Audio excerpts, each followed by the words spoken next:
Γεια σας παιδιά, μπορείτε να μαντέψετε ποιος είμαι? Να σας συστηθώ, είμαι ο Αδριανός, φιλέλληνας ξακουστός και ένας από τους 5 καλούς αυτοκράτορες της Ρώμης, γιατί προτιμώ την ειρήνη και όχι τον πόλεμο. Όπου κι αν ταξιδεύω, κάνω δωρεές και χτίζω μεγάλα έργα, όπως αυτό που έφτιαξα για την Αθήνα και τον δικό σας τόπο, το Χαλάνδρι. Ξέρετε ποιο μεγάλο έργο εννοώ?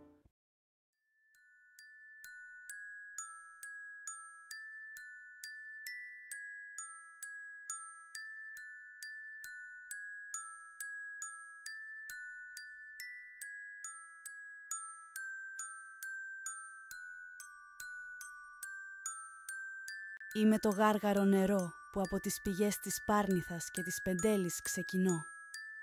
Από τα ψηλά βουνά ως το κέντρο της Αθήνας χαμηλά, μακρύ ταξίδι κάνω. Είμαι υπόγειο και μυστικό μέσα στο υδραγωγείο το ρωμαϊκό. Σας μιλώ τώρα γιατί είμαι προβληματισμένος. Έριξα μια ματιά στα χρόνια που ήρθαν μετά από εμένα και τι να δω. Ακόμη και αν ξοδεύτηκαν πολλά χρήματα, ακόμη και αν δούλεψαν χιλιάδες εργάτες για κάποια χρόνια, πολλοί δεν το γνωρίζουν. Το έργο δεν κατάφερα ούτε εγώ να δω να ολοκληρώνεται, ενώ αυτό ακόμη καταφέρνει να ζει. Εγκαταλείφθηκε και ξεχάστηκε ειδικά στα χρόνια που οι Έλληνες ήταν σκλάβοι στους Τούρκους. Λίγοι ξέρουν γι' αυτό. Πάει, ξεχάστηκε τι είναι και τι σημαίνει. Ποια είναι η ταυτότητά του. Η ελπίδα μου είστε εσείς. Αν αποκτήσει ξανά τη δική του σφραγίδα και ταυτότητα, μπορεί να σωθεί. Και μαζί του και η μνήμη για την πόλη. Μπορείτε να αναλάβετε αυτή την αποστολή. Αναζητήστε την παλιά και τη νέα χρήση του μνημείου στην πόλη. Θα σας δώσω κάποια στοιχεία. Ακούστε προσεκτικά. 146 χρόνια πριν τη γέννηση του Χριστού, οι Ρωμαίοι κατακτούν την Ελλάδα.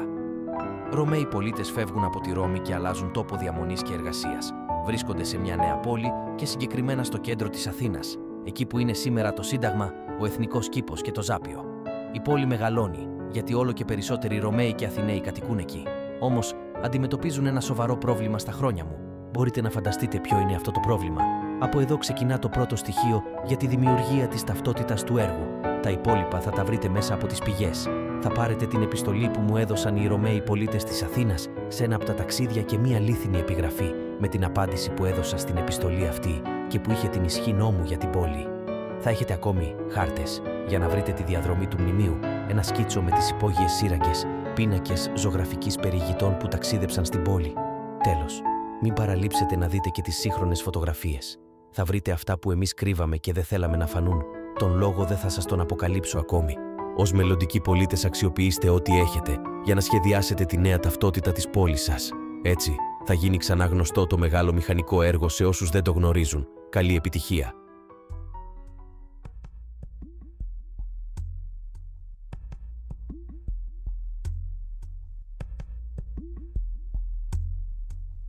Η φύση κάνει θαύματα πολλά και εγώ την ξέρω την ιστορία από παλιά.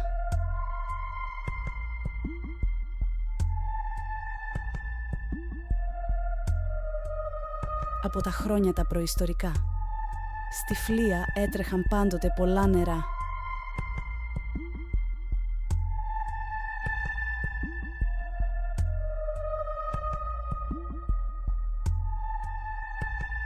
Ιερά ακόμη βρέθηκαν εκεί κοντά και πουλιά έβρισκαν εκεί φωλιά. Ζώα και άνθρωποι ξαπόστεναν στη ρεματιά.